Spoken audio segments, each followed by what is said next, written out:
morning and welcome to Atheists Talk on KTNF AM 950, Press Voice of Minnesota. Good morning to all of you joining us locally by radio and streaming online. We appreciate you tuning in. Today is Sunday, June 24th, 2018, and I'm your host, Hertz, and I am here in Chi-Town with Stephanie Zvan and Maddie Love. Yesterday, frequent guest of Atheists Talk and co-host of the Inciting Incident podcast, Marissa Alexa McCool, and her fellow co-host of the Inciting Incident, Bethany Futrell, did a live show here in Chicago. They had an amazing group of guests, and it was a beautiful and powerful night.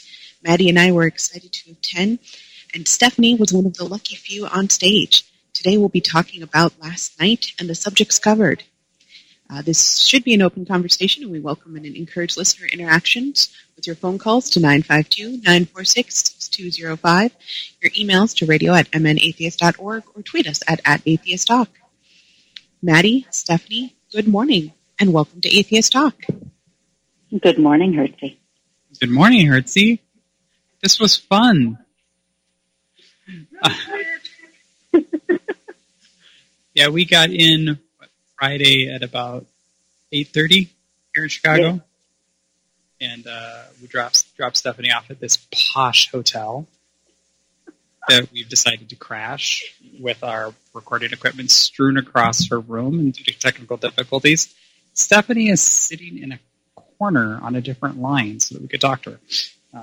But that's the wonders of technology. We traveled 800 miles. 400 miles. Well, 800 on the way home. Yeah, when we get to Moby, 800. That was just a stretch to make me feel like I was right. So, we all could have gone just down to the studio and still had a chat. That's true. But we couldn't have done the theater last night. No, and I would have much rather done it. That was so much fun. Got to meet so many people that I've seen on Facebook, but never actually met. And then other people I've met before that, like, Stephanie is all, like, buddy buds with. And I'm like, oh, hi.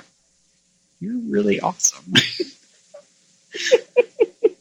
So, Stephanie, you were on stage, and you shared that stage with Mandisa Thomas, president of Black Nonbelievers, and about a billion other things, because she's awesome. Alix Jules, who, oh my God, I didn't say much to Alix because I didn't know how to say anything to Alix without sounding really not intelligent or not making him feel awkward, so I just kept my mouth shut. And Bethany, is it Futrell? Yeah, Bethany Futrell for Chicago Atheists. She also co-hosts the Inciting Incident podcast with Marissa Alexa McCool, which is why we went.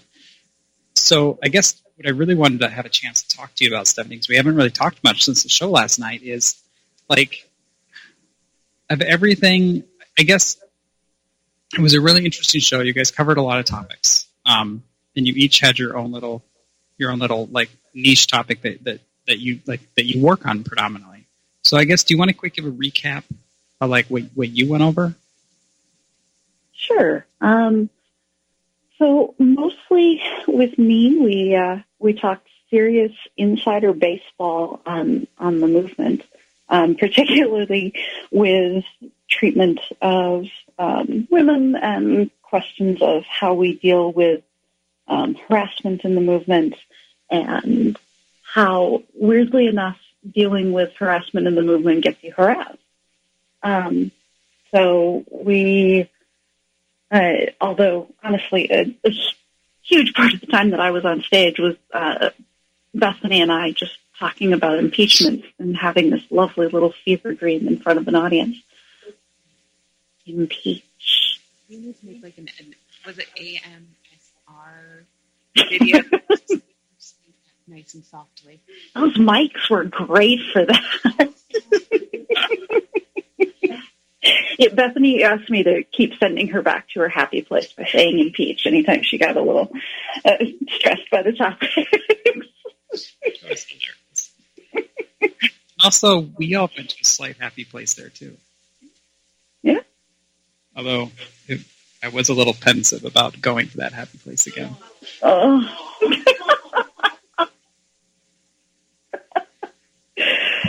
That's it. session. We will now treat you to a whole bunch of dead air.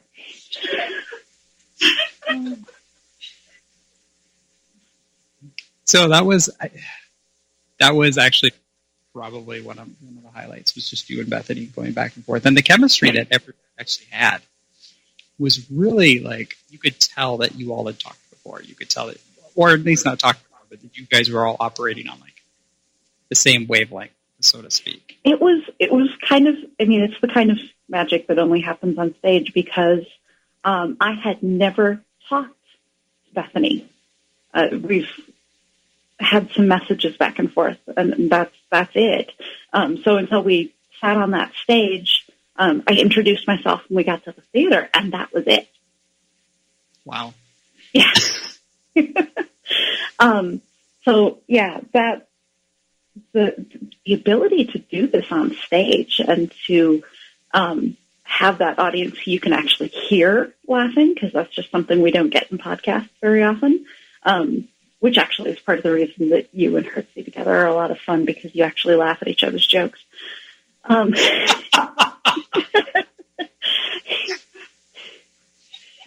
It's also why it's really nice sometimes to have an engineer in the next room, because if we can crack up the engineer, we're doing well. But yeah, having a whole audience for that was beautiful. And I don't know so much about Alix and Mandisa, but I was definitely mugging it up. It's been a while since I've had a very responsive audience. Yeah, it was, I don't think I've ever gone to a live atheist show before. So that was also, like, weird isn't the right word. Maybe surreal is a better word. Like, just going and being surrounded, almost like, in a way, like, you know, when I would go to church, you know, to be surrounded by people that had a very similar set of beliefs as myself, you know. And so there was always at least that thing, like, if I go up and talk to you, there's at least some level that I know that we can communicate on, or that we share. And that was one of the fun things about going to this, was like, everybody had that same, A, we were all fans of Marissa, and B, we were all atheists. And I feel like almost everybody in that room, or most of them, were secular humanists, or at least leaning towards, you know, that humanism aspect of atheism as well. Right. Whether they identified as humanists or not, they were invested in the welfare of the people around them, even the people they hadn't met before. And yeah, we were in our nice little echo chamber. It was beautiful. Yeah, I was going to say, the last time I went to a live show actually was with the Gamcast, and so for those who don't know, that's a comedy atheist show. And admittedly, this was definitely a different feel to it, but I liked it, and I think I liked it better, because it was good, serious conversations that we need to have. Yeah, and being able to have those conversations with, I'm going to use value words here, with just a bunch of genuinely good people there was so much fun. I feel like if you can't use a value judgment word like genuinely good people to describe the people that were there, then those words don't mean, like, you can't apply Well, it's not like I'm ever going to not use those words. I'm just going to, flag it first. Hey, people, this is going to upset you. Have fun. Yeah, I just lost my train of thought. We had a train of thought. Yes, and it was not. Never mind. So, Stephanie, I was going to say, Mandisa and Alix from elsewhere and such. How was it to be on stage with them for the Q&A at the end? I know I'm kind of jumping ahead with that, but that was really nice. Mandisa and Alix are two of my favorite people generally. Mandisa is working with us on secular women work, and so this is the first time we've actually gotten to work together, but we've tabled for Secular Woman, because I'm also on the board of that organization. We often set up next to the Black non-believers, and so we all get to hang out for a little bit. But this was the first time that we got to have what I would consider serious conversation for an audience. And we were the question where we participated the most. For all we were joking around, it was a really serious question. It was so when you're talking to trans people, trans women in particular, is like a women's self-defense class something that you would recommend in this atmosphere, this political atmosphere? And so the question is one of those very serious things about personal safety and an area where people often get into like victim blaming, because of course if you can't defend yourself, whatever happens to you is perfectly fine. And just being able to have a serious conversation on that topic, and with Marissa and Bethany participating as well, they're definitely more than just podcast hosts. They have opinions. Did you know that? No. So yeah, it was actually one of those kinds of conversations that you can only have when all of you start kind of on the same page, but with really different experiences.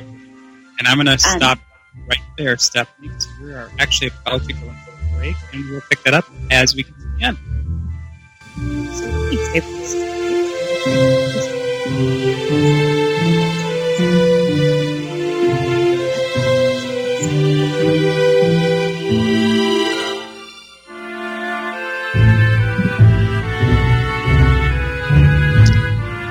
And welcome back to AM 950 KTNF, the progressive voice of Minnesota. You're tuned in to Atheists Talk, and I'm your host, Hertzie Hertz. We are in Chicago with Stephanie Zvan and Maddie Love. Before we get back, however, I want to remind everyone listening live that immediately following this program, you can listen to the American Atheist Viewpoint, an official production of American Atheists. Please note, you can always catch American Atheist Viewpoint by subscribing to the podcast version in iTunes, Google Play, Stitcher, or the podcast player of your choice. As for the here and now, you can always email us at radio@mnatheist.org or tweet us at Atheists Talk. Or you can go to our Facebook page, which is also Atheists Talk. But Maddie, Stephanie, welcome back. Thanks, Hertzie. I feel like we never left. I mean, we left, obviously. We left on Friday. But I don't feel like we ever left. Like, we were here. I feel like the listeners left. Yes, but I want to go back. So I'm sorry, I miss my kitty. Yes, I miss my family. Whatever. So we were talking before the break about self-defense. Do you want to finish what I cut you off? Because I was really good at cutting people off. I think actually I was coming to a natural stopping point. And if I wasn't, I just got everything after that. So Awesome. So I'm going to put you in a position that you probably aren't in very often. I was wondering if you would feel comfortable talking for two people of color that aren't here right now. Because, I mean... What else are allies for? Yeah, I feel like this is something we normally actively speak out against people doing, but I'm hoping in this situation it's a little different. Well, actually, yes and no. And one of the things that I've been talking about online for like a decade is race, and I can't speak about too much about the experience of people of color, particularly like individual experience. I can talk a little bit about statistics because I pay attention to that kind of stuff. Mostly I talk about racist pseudoscience and why it's pseudoscience and that kind of thing. But I'm not going to speak to their experiences, so I'm not going to tell you how much fun they had last night.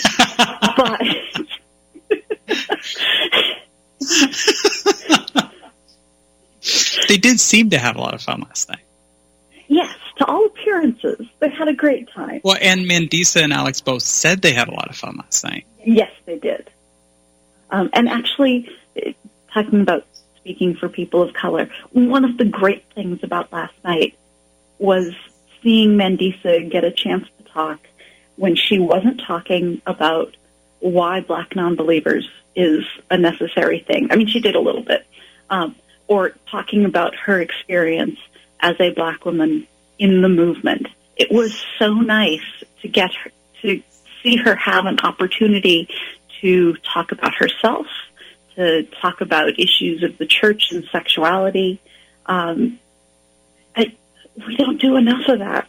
We don't do enough of having people who have some kind of marginalized identity. We don't give them enough opportunities to talk about things that are not that marginalized identity. Yeah, I mean, at some point, like, as a trans person, it's like, I can talk about something else other than trans stuff. Like, I want to, and I imagine she's in the same boat. Like, okay, I mean, it's not that Black issues aren't really important to her. It's just that there's other things that are really important to her as well. Right. So. Well, and, when she was talking about the church and sexuality, I mean, she was talking still about something that was very much a Black woman's experience, but she wasn't there to educate all us white people about it. She was there to talk about what she's experienced and how becoming an atheist changed that, and how doing a photo shoot, which she wrote about in Marissa's latest book, changed her experience. And we need more of that. And to be honest, that was probably one of my top 2 or 3 favorite stories in that, because I found myself identifying, I mean, obviously not completely identifying with her, since I'm not, I'm a white girl, but still, like, I have body image issues and stuff like that. And the way she talked about it, it's like, I really resonated with that story, and I thought it was really well written, and just, yeah, she's just amazing. She really is. That ad actually was definitely my top story in Marissa's book, because I'm very, very large white woman, and it was just like, wait, I can be attractive? I don't know if I can handle this right now, but I want to read it again. and it's okay if you find yourself attractive. Yeah. All right, so sorry, I am doing terrible with brain farts today. I think it's the traveling and the staying up late and then getting up early. Maybe. How late were we up last night? We were in bed by midnight. Yeah, but then we talked for a little bit too. Okay, we were in bed by 1.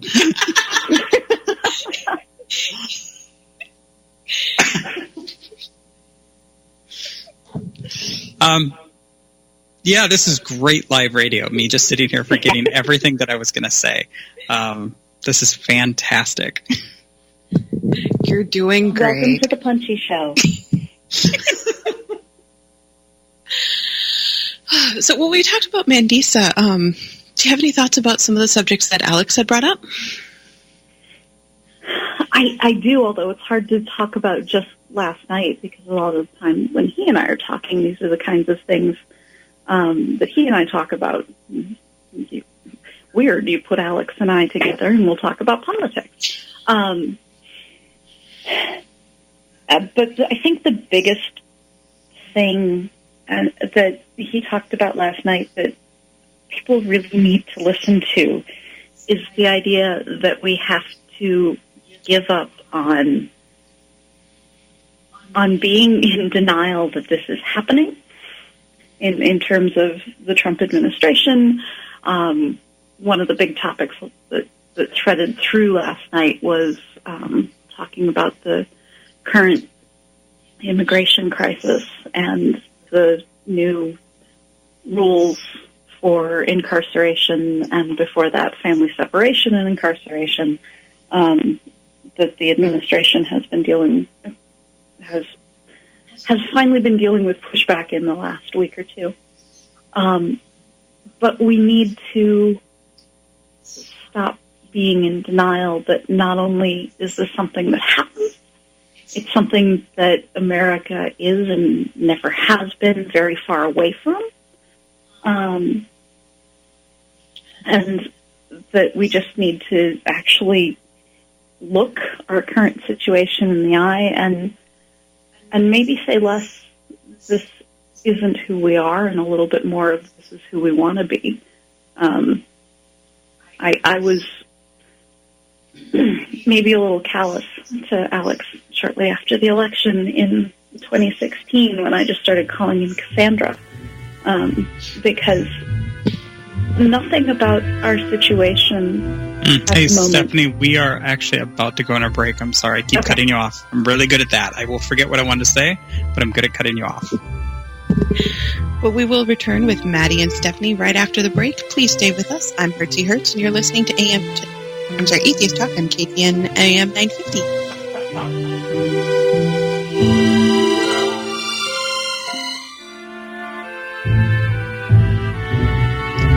Thank you for tuning in to Atheist Talk on AM 950 KTNF. I'm your host, Hertzie Hertz, and we're having what I would definitely classify as a wonderful conversation with Maddie Love and Stephanie Zvan.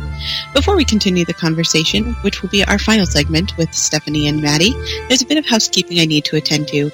Atheist Talk is produced with funding from Minnesota Atheists and Cucumbers Trust Fund in Edina, Minnesota. Please consider visiting our sponsors, and if you do, let them know you appreciate their support of Atheist Talk. If you'd like to advertise on the program and help keep us on the air, please contact us at radio@mnatheist.org. I also want to note our group of dedicated volunteers and the generous donations of you, our listeners. You'll help keep Atheist Talk on the air and in podcast form. I would also like to note our donors of the week, which is all of you, mostly because I forgot to email Steve and ask for the donor of the week, but we're road tripping, I'm sorry. And if you're able to help with a donation, please consider doing so at our Radio Fund page or at our Patreon at www.patreon.com/atheisttalk, where most weeks we also do have an extra extended interview, so check that out. Minnesota Atheist is a 501c3 tax-deductible organization, and we couldn't do the show without you. We deeply appreciate your support. Music for Atheist Talk is by composer and member Brent Michael Davis and is used with permission. Please note all opinions are of the guests and hosts only and do not necessarily reflect the Minnesota Atheist organization. As always, check out Minnesota Atheist website for podcasts of previous programs. You can browse articles, book reviews, and peruse the calendar of upcoming events. You can also sign up for the Atheist Weekly email, which will give you links to upcoming events. We always have tons of activities all around the Twin Cities and the outlying suburbs. If you enjoy the show and all that Minnesota Atheist has to offer, please consider becoming a member of Minnesota Atheist while you're on the website. Membership has some great perks. Check out the hows on the website. With all that relevant and useful information out of the way, let's get back to our conversation with Maddie and Stephanie. Well, Stephanie, we were going into the break, or we're talking in the break, and I realized Alix had made a reference to Cassandra last night. You had made a reference to Cassandra last night. I am lost. Sorry, too much classics education. I read too much mythology as a kid. So Cassandra was a princess of Troy when the Trojan War was going on. And she pissed off one of the Greek gods. I don't remember which one. I don't remember whether she was one of the women who turned down some horny god or whether she was too proud of herself for something or just happened to be in the wrong place at the wrong time, because all of those things would get you in trouble in ancient mythological Greece. But she was cursed, and she was cursed with the gift of prophecy, which means she probably pissed off Apollo. And so she had a very, very clear view of what was coming during the Trojan War. But the curse part of this is that when she would tell people, nobody would believe her.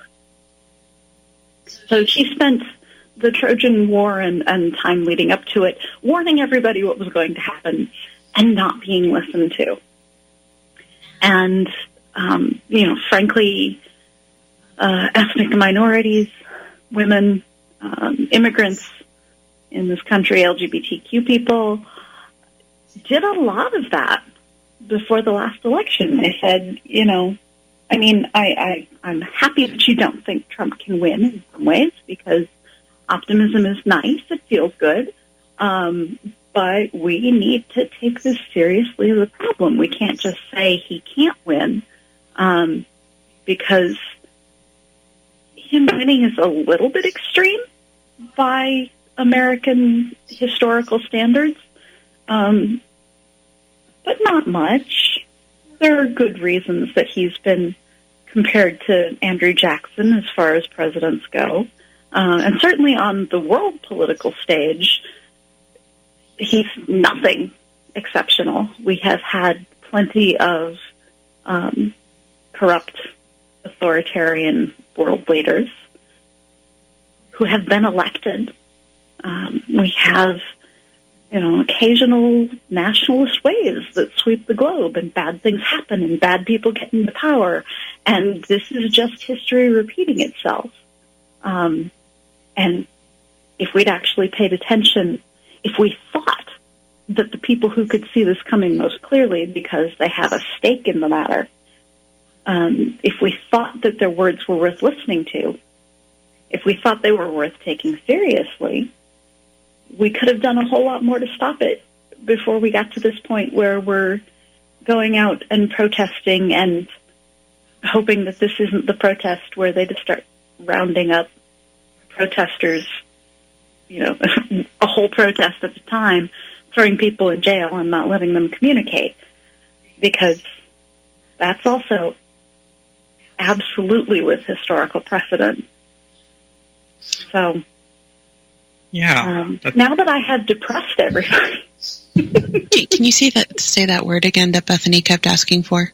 Impeach. Please note again that all opinions are of the guest and host only, so, Although, I think that's important, though, to think about, because I do know that we do have, while many of our listeners are more like of the political bent of, I'd say, the three of us, we do have a few conservative listeners. So if you happen to be if we happen to have a conservative listener right now who's screaming at their radio in rage because, this is an atheist show and what are we doing talking about politics? Well, then they can email me at radio@mnatheist.org, or if you just want a direct line, it is Hertzey, HERTZEY, @gmail.com, and I will answer accordingly. I guess what I was going for is why, Stephanie, how would you best describe to say an allosexual, cisgender, heterosexual, white atheist who doesn't, they're going to say, well, I'm not racist, but these aren't issues that are important to me. The only issue that's important to me is separation of church and government. How do we reach those people? Well, if it were only ethnic and gender and sexual minorities who were under siege from the Trump administration, that would be one thing. But church and state separation is also entirely under attack. I don't think a week has gone by in the last year where I haven't gotten an email from some atheist organization talking about the plans to get rid of the Johnson Amendment and allowing political speech, the current kinds of political speech that are prohibited, to happen from the pulpit, and for churches to collect money for their favored political candidates and that sort of thing. When we talk about the people who are most vulnerable, we're doing that because they get targeted first. Because if we protect people who are more vulnerable, it protects us. If we protect ethnic minorities, if we protect immigrants, if we protect LGBTQ people, if we protect their civil rights, the administration never gets around to ours. And as much as I hate having to actively fight for anybody's civil rights, if we do it early, and we do it strenuously, and we pay attention when these people are threatened by political candidates, all of our own rights are safer. So it's almost like even if you're somebody who just doesn't care about anybody else, about any of these other issues, it's in your best interest just to help. It's in your best interest to nip it in the bud. Which I would hope that any of those listeners could grow and learn to just care about other people because they're valuable members of society, and just as people. but I was thinking about that. Like, we talk a lot about, I feel like we've become talking about the president more than we did even a year ago. And I feel like part of that's because the attacks are getting worse and worse, or maybe more visible, or... Well, and part of it, too, I think, and this is why, as much as I enjoyed saying impeach into a microphone over and over last night, I agree with Alix that it's unlikely to happen. Part of the reason that we keep having to talk more, that we keep having to protest more, that we keep having to worry about every piece of the outcome of elections in November is that, we're supposed to have a balance of power in this country. We are supposed to have several groups that can check each other when somebody decides the Constitution is just a piece of paper or parchment or whatever it is. But at this point, we have seen both Senate and House abdicate their responsibilities for keeping the president in check. We are seeing the administration stock the judiciary. We have already seen a number of very important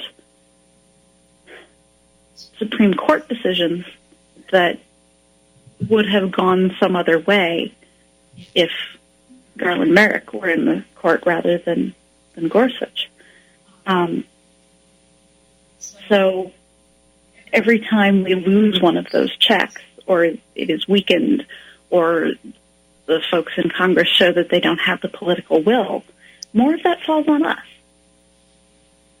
Yeah, and I feel like a lot of this comes from, this is the evangelical right, and it's their talking points, and like their bigotry and their hate is coming from this position that they claim as love, and then they're interweaving their religion into the government. And that I feel like that's one of the things that we're fighting as we fight this. It's like, no, we don't want I don't want any religion involved in government, but if I'm going to have to deal with one, I don't want a bigoted one that wants a tiered layer of society that, puts the rights of one group over another. So, like... Yeah, and if you look into the political and church history of the U.S., it is not an accident that the evangelicals and conservatives have come together as a political bloc. It is a thing that happened, was funded by corporations in the 70s. Unfortunately, having more religion involved in our government was a strategy for weakening a lot of the regulation against corporations, for being able to get in there and weaken the power of unions. Those were not doctrinal decisions. Those were decisions that were funded in a way to basically create the economic situation we have now. All right. And we're wrapping up our show really quick. I was going to say, we could probably talk about that for a long time. But thank you for tuning in to Atheists Talk. We'd love for you to join us again next Sunday, which should be another exciting episode. Thank you very much. Have a good weekend.